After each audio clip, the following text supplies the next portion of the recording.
Marcus had never intended to live in a neighborhood with an HOA. At 32, he valued his independence and preferred to make his own decisions about his property. But when the perfect craftsman-style home became available at an unbeatable price in Oakwood Estates, he decided the benefits outweighed the drawbacks. Besides, how restrictive could the rules really be? The answer came on moving day when a stern knock interrupted him mid-unpacking. Opening the door, Marcus found himself face-to-face with Deborah Winters, the HOA president herself, clipboard in hand, pearl necklace gleaming in the sunlight. "Your moving truck is partially blocking the sidewalk," she announced without introduction, "and that couch on your front porch needs to be inside before 5 p.m. Also, I noticed your mailbox is the wrong shade of black, it's charcoal, but our bylaws specify onyx." She handed him a thick binder. Page 47, Section 8.32. 3 months later, Marcus had already received 6 official warnings. One for leaving his trash can out 6 hours too long, another for parking his work van in his driveway overnight, a third for having wind chimes that exceeded the permitted decibel level, and 3 separate citations about his lawn being 0.25 inches too tall. He'd taken to waving cheerfully at Deborah's house every morning, knowing she was watching from behind her immaculate curtains, her perfectly highlighted hair and perpetual expression of disapproval as much a fixture of the neighborhood as the matching mailboxes. What made the situation particularly frustrating was that Marcus's home was his sanctuary and creative workspace. As a freelance photographer and graphic designer specializing in brand identity for small businesses, he converted the sunroom into a perfect studio. The natural light flooding through the east-facing windows created ideal conditions for product photography, and the craftsman details of the 1920s home made for stunning backdrops in his portfolio shots. "Another day in paradise," Marcus muttered as he collected that morning's HOA notice from his front door. This one about the unacceptable hue of his newly planted hydrangeas. He was about to crumple it when he noticed his neighbor Tom from across the cul-de-sac giving him a sympathetic nod. "Don't let the Wicked Witch of Westwood get to you," Tom called out, walking over with a cup of coffee in hand. A retired firefighter with salt and pepper hair and permanent laugh lines, Tom had been the first neighbor to welcome Marcus without an accompanying rulebook. "I'm beginning to think she has a surveillance system trained exclusively on my property," Marcus replied, holding up the notice. "Apparently, blue hydrangeas disrupt the visual harmony of the neighborhood's approved color palette." Tom laughed. "Last spring, she sent a team to measure the distance between my tulips. Apparently, they were 2 inches closer than regulation spacing." He took a sip of coffee. Word of advice: the secret to survival is finding the loopholes. Everything they don't explicitly forbid is technically allowed. This sparked an idea in Marcus's creative mind. "So you're saying I should get creative with my compliance?" "I'm saying that Deborah Winters has ruled this neighborhood like her personal fiefdom for 8 years. The whole board is terrified of her because she knows Robert's rules of order better than Robert himself." Tom lowered his voice.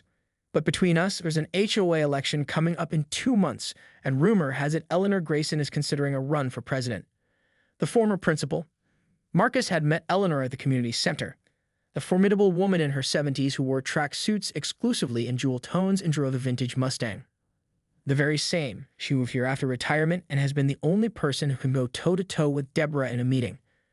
Tom checked his watch. "Speaking of meetings, you might want to move your recycling bin. It's trash bin inspection day, and Deborah makes her rounds at exactly 10 a.m. As if summoned by the mention of her name, Marcus spotted Deborah power walking down the street, measuring tape in one hand, phone in the other, documenting violations with the precision of a crime scene investigator. Her route would bring her to his house in approximately 3 minutes. "Thanks for the heads up," Marcus said, hurrying to adjust his bin to the exact 12 inches from the curb specified in the bylaws.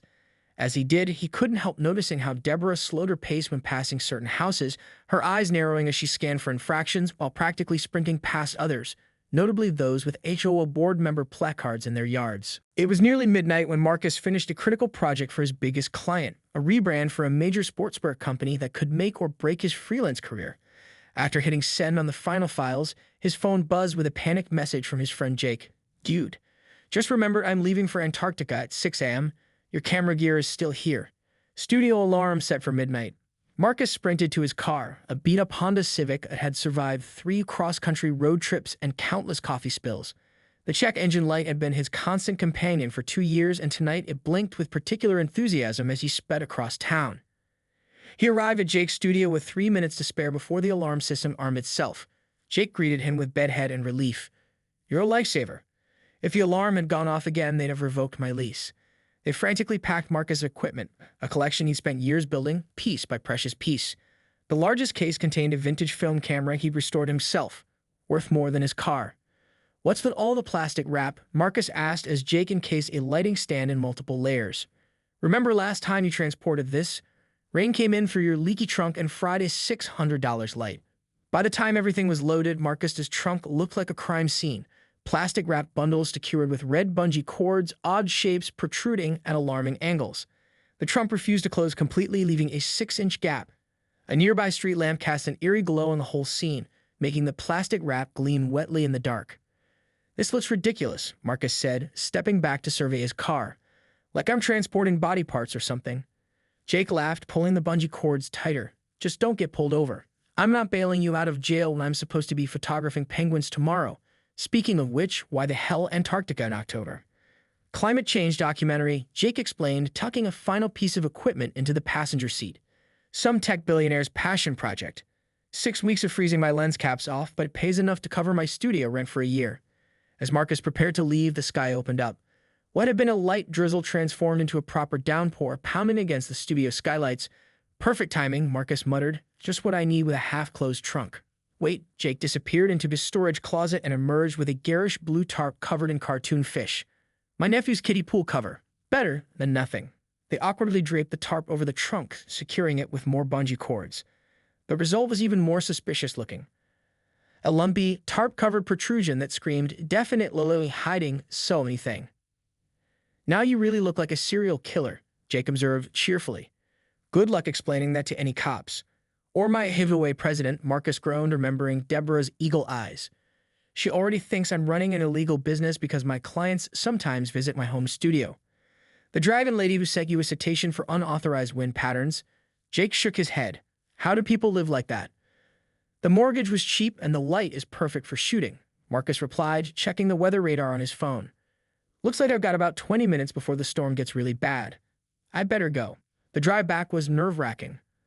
The rain intensified, drumming against the roof and finding its way through the gap in the trunk despite the tarp. Water pooled in the plastic wrap, creating sloshing sounds with every turn that made Marcus wince thinking about his equipment. To make matters worse, the late hour and bad weather had apparently brought out every police car in the city. Marcus passed 3 patrol cars, tensing each time, imagining how he would explain his suspicious cargo. At one red light, a police cruiser pulled up beside him. The officer glanced over, did a double take at the bizarre trunk arrangement, and stared intently. Marcus gave what he hoped was a casual, law-abiding citizen smile. The light turned green and the cruiser fell behind. But in his rearview mirror, Marcus could see the officer speaking into his radio. "Please don't follow me home," Marcus whispered, watching the headlights in his mirror. To his relief, the cruiser turned at the next intersection. By the time he approached Oakwood Estates, the storm had developed into something biblical.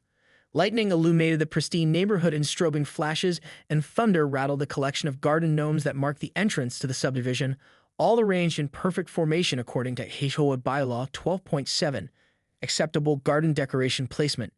As Marcus turned onto his street, he couldn't shake the feeling that tonight was going to be more eventful than he planned. It was 2:17 a.m. when Marcus's headlights swept across Oakwood Estate's pristine streets. The rain had started because of course it had, pattering against his windshield and further complicating his equipment transport saga. As he pulled into his driveway, his headlights briefly illuminated a familiar figure. Deborah's Persian cat, Mr. Whiskers, frozen in mid-prowl across his lawn. "Great," Marcus muttered. Another violation for attracting unauthorized feline visitors after midnight. He stepped out, his foot landing directly in a puddle. The splash echoed in the silent neighborhood with what seemed like supernatural volume. As he moved to check the trunk, he slipped on the wet driveway, crashing against the car with a heavy thud and a string of colorful expletives that definitely violated HOA noise regulations. The trunk had shifted during the drive. One of the bungee cords had snapped and a tripod leg now stuck out at an angle that looked distressingly like a human limb. The plastic wrap, slick with rain, gave the bundles an unsettling biological sheen. Marcus struggled to adjust everything, yanking at the awkward bundles while rain soaked him to the skin. A light flicked on across the street. Through the curtain of rain, Marcus spotted Deborah's silhouette watching him from her window, foam clutched to her ear. Even from this distance, he could feel her scrutiny intensifying as he wrestled with what increasingly resembled a horror movie prop. Too exhausted to care, he gave her a deliberately cheerful wave, adding a theatrical bow for good measure.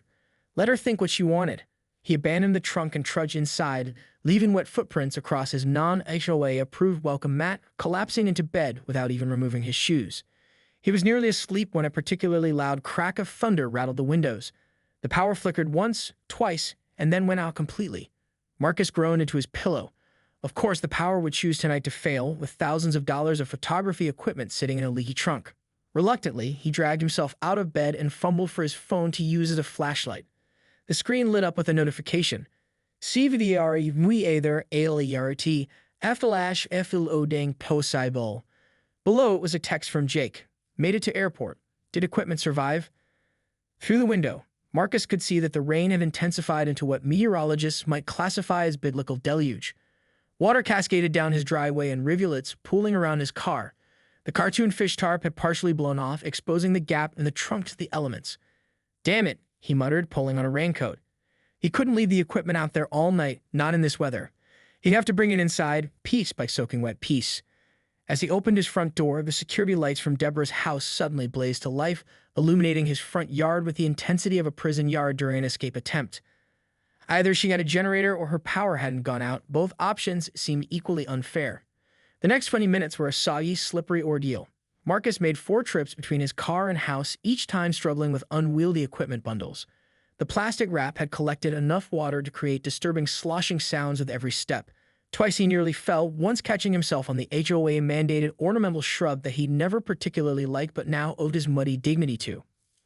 On his final trip, wrestling with the largest bundle, his lighting rig wrapped in so much plastic it resembled nothing so much as a hastily concealed body, Marcus felt the distinct sensation of being watched.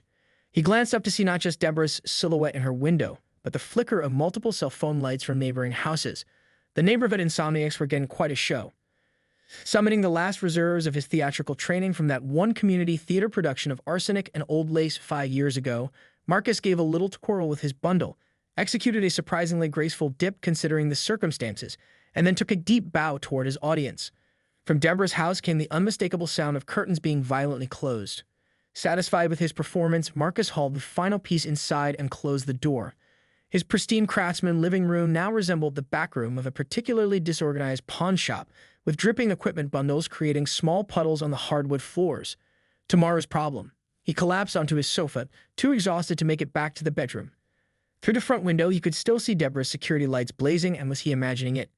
The occasional flash of what might have been a camera. Let her document whatever she wants, he mumbled, eyes closing. There's nothing in the HOA bylaws against terrible timing and worse luck. Marcus was drowning in a sea of HOA violation notices when the doorbell erupted in a pattern he later described as aggressively official. The clock read 7:30 a.m. His mouth tasted like death, his clothes from last night were still damp, and his hair pointed in directions that defied physics. Through the peephole, he saw not 1 but 3 police officers, 2 in uniform and 1 in plain clothes with a detective's badge. Behind them stood Deborah, arms crossed, triumph radiating from her like a force field. "Mr. Ramirez?" the tallest officer asked when Marcus opened the door. "I'm Officer Chen. This is Officer Davis and Detective Rivera from Homicide." The word homicide hit Marcus like a bucket of ice water. "Homicide? What's happening?" Detective Rivera stepped forward. "Sir, we received a detailed report about suspicious activity last night involving your vehicle. The witness described, and I quote, a clearly distressed individual wrestling with what appeared to be a human body wrapped in plastic, leaving a trail of dark liquid across the driveway." Marcus blinked, his sleep-deprived brain struggling to process the accusation. The dark liquid had been rainwater. The human body was his camera equipment, and the clearly distressed individual was just him, fighting with bungee cords at 2 a.m. "You think I have a dead body in my trunk?" Marcus asked incredulously, suddenly awake. That's insane."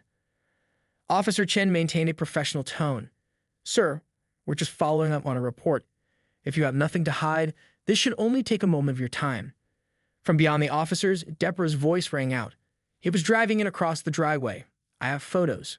Marcus ran a hand through his disheveled hair, trying to process the surreal situation.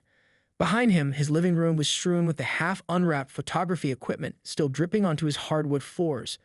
The scene probably looked like a serial killer's workshop. "I can explain everything," Marcus said, attempting to sound calm and reasonable despite the absurdity. "I'm a photographer. That was my equipment wrapped in plastic because of the rain. I picked it up from my friend's studio last night because he's leaving for Antarctica today." Detective Rivera's eyebrow rose slightly. "Antarctica. He's photographing penguins for a climate change documentary, Marcus explained, realizing how increasingly implausible his story sounded. Look, I have business cards.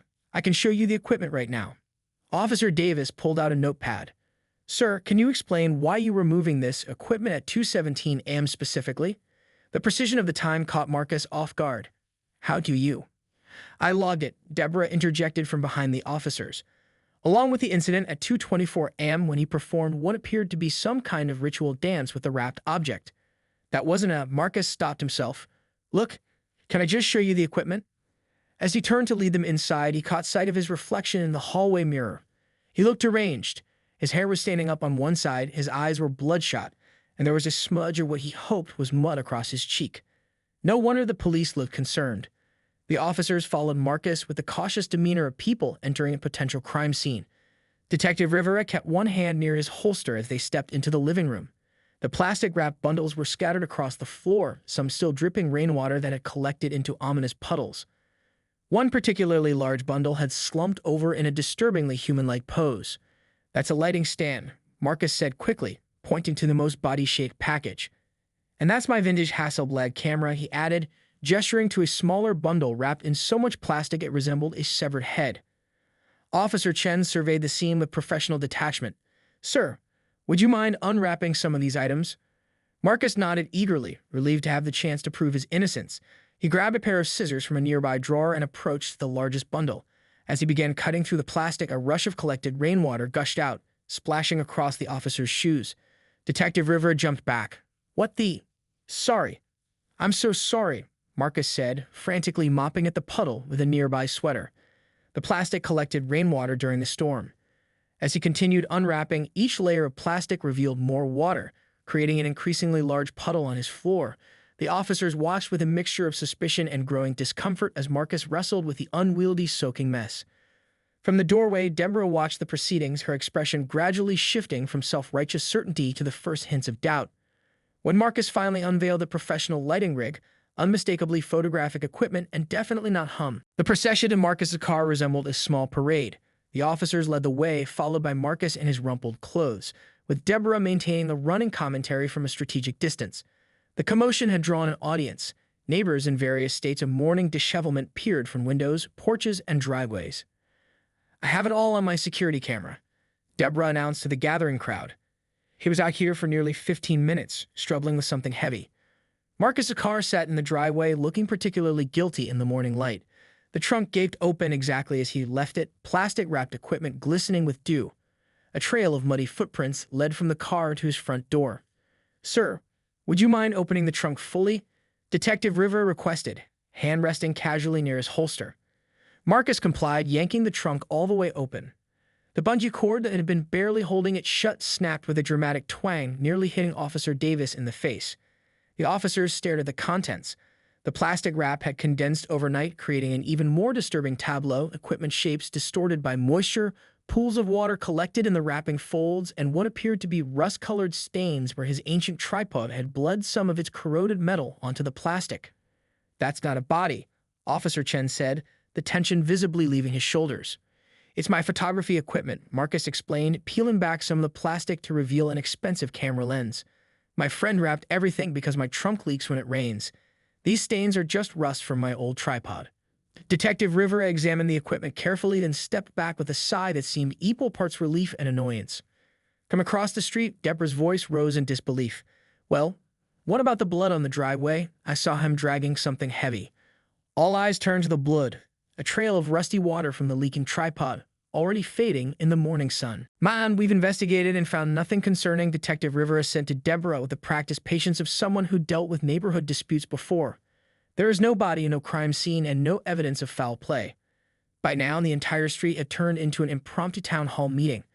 Neighbors in bathrobes clutched coffee mugs, teenagers filmed with their phones, and Mrs. Abernathy from 2 doors down had brought out a tray of muffins. But I saw him. Deborah marched forward, her floral robe billowing dramatically. She thrust her phone at the detective. Look at this footage. Tell me that doesn't look suspicious. The detective took the phone and the officers huddled around it. The grainy night vision footage showed Marcus wrestling with his trunk in the rain, the plastic-wrapped equipment indeed resembling something macabre. I understand your concern, Officer Chen said diplomatically that this is clearly photography equipment.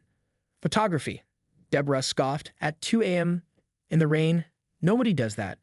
Marcus felt something snap inside him, the culmination of 3 months of HOA harassment. Deborah, that's Mrs. Winters to you, she interrupted icily. Fine, Mrs. Winters. Was it really necessary to call a homicide detective instead of just asking me what I was doing? Or maybe checking with me first before telling the police I was burying a body? As HOA committee chair, it's my responsibility to, over heaven's sake, Debbie, put a sock in it. The voice cut through the tension like a knife. Everyone turned to see Mrs. Eleanor Grayson, the 78-year-old former high school principal, striding down the street in a velvet tracksuit, leaning on a cane that she was currently pointing at Deborah like a sword. This is the third time this year you've called the police on a neighbor, Eleanor continued, her voice carrying the authority of someone who managed teenage chaos for 4 decades. Last month, it was the Paddles Diwali celebration, which, by the way, they had proper permits for. Before that, it was those sweet college girls moving in, who you insisted were running a brothel because they had too many shoes by their front door. The crowd murmured in agreement. Someone in the back called out, "Don't forget when she reported the Johnsons for terrorism because they were building a model rocket with their kids." Eleanor tapped her cane on the pavement for emphasis. "Deborah, you have turned this neighborhood into a surveillance state. We bought homes here, not prison cells." Applause broke out from several neighbors. Marcus noticed that even Officer Davis was trying to suppress a smile. Deborah's face flushed crimson. "I am protecting property values. Do you know what happens when neighborhoods like ours let standards slip? First, it's the wrong shade of mailbox, then it's unmowed lawns, and before you know it, we're living next to." "Next to what, Deborah?" asked Ramesh Patel, stepping forward. A cardiologist at the local hospital, Dr. Patel rarely attended HOA meetings due to his schedule, but he was respected throughout the community. Next to families who work night shifts, next to artists who keep unconventional hours, next to people who don't fit your narrow definition of acceptable. The crowd grew quieter, the confrontation shifting from comedic to something more serious. "That's not what Deborah sputtered. "I think it's exactly what you meant," Eleanor said quietly. "And I think it's time we had an emergency HOA meeting to discuss new leadership." Detective Rivera cleared his throat. "Well, since there's no crime here, we'll be on our way. But Mrs. Winters, I should remind you that filing false police reports can result in charges. This is your 3rd call this quarter that's resulted in no action." As the police prepared to leave, Tom raised his voice. "While we're all here anyway, I move that we convene an emergency HOA meeting tomorrow evening. All in favor?" A chorus of A's rang through the gathering, punctuated by raised coffee mugs and half-eaten muffins. "You can't do that," Deborah protested. "Proper procedure requires written notice 7 days in advance as clearly stated in Bylaw 3.2. "Actually," interjected Mr. Lee, a retired attorney from the end of the block, Bylaw 3.24 allows for emergency meetings with verbal 24-hour notice during extraordinary circumstances. I'd say a homicide investigation that turned into a community uprising qualifies." From the edge of the crowd, Marcus watched in amazement as the neighborhood he thought was filled with rule-bound automatons transformed before his eyes. People were introducing themselves to each other, exchanging phone numbers, and forming impromptu committees on the spot. Mrs. Abernathy approached him with her tray of muffins. "Blueberry or lemon poppy seed, dear? And would you be willing to host the meeting tomorrow? Your lovely craftsman living room would be perfect, and it would really." The Trump body incident, as it came to be known, spread through Oakwood Estates like wildfire. By evening, Marcus had received 17 fruit baskets, 12 bottles of wine, and an edible arrangement shaped like a camera from neighbors expressing their solidarity. The next week, the HOA emergency meeting broke attendance records. Held in Marcus' Craftsman living room, now thoroughly dried out and equipment-free, residents spilled out onto the porch and lawn. Several wore humorous t-shirts hastily printed with slogans like "I'm not dead, just HOA compliant," and "Check my trunk, I dare you." This meeting of the Oakwood Estates Homeowners Association is now in session, Eleanor announced, having been unanimously voted temporary chair. "Our first order of business is to address recent enforcement concerns." Deborah sat rigidly in a corner chair, her color-coded binder of bylaws clutched to her chest like armor. She arrived 15 minutes early only to find every seat already taken except for one suspiciously damp ottoman that Marcus swore had just been steam cleaned. "For too long," Eleanor continued, "our community has operated under a system of surveillance rather than support. We prioritize the letter of the rules over the spirit of neighborhood." Dr. Patel raised his hand. "I move that we revise our enforcement procedures. No violation should be reported without first having a direct conversation with the homeowner." Second, called out at least 12 voices simultaneously. Marcus watched in amazement as the community he thought was filled with rule-obsessed automatons revealed itself to be full of reasonable people who'd simply been intimidated into silence. The Johnsons from 2 streets over testified about their terrorism investigation for building a science fair rocket. The college students shared screenshots of Deborah's 3am emails about their excessive footwear. The Patels described how their Diwali celebration had been interrupted by police responding to complaints of suspicious lights and potential fire hazards. When it came time to vote on new leadership, the results were overwhelming. Eleanor as president, Dr. Patel as vice president, and to everyone's surprise, Tom nominated Marcus as secretary. Me, Marcus protested. I've lived here 3 months and spent most of that time violating bylaws. Exactly, Tom replied. You got fresh eyes and a healthy skepticism about rules for rules' sake. Plus, you clearly know how to document things, being a photographer and all.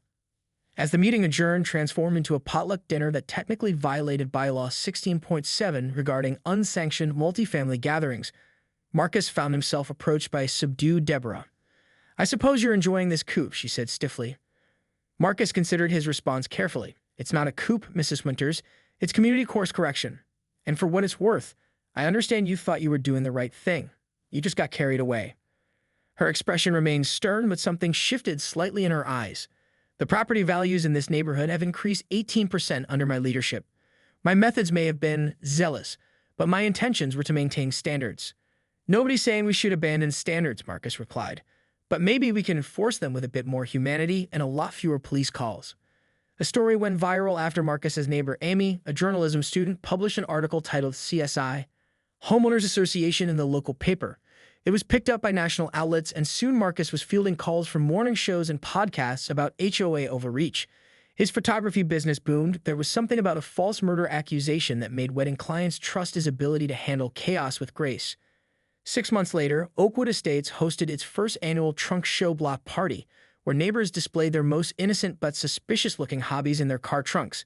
Detective Rivera, now something of a neighborhood celebrity, served as guest judge, awarding Mrs. Patel first prize for her collection of garden gnomes arranged to look exactly like a crime scene. The newly revised HOA guidelines, now a reasonable 12 pages instead of 73, included what residents called the Ramirez Rule.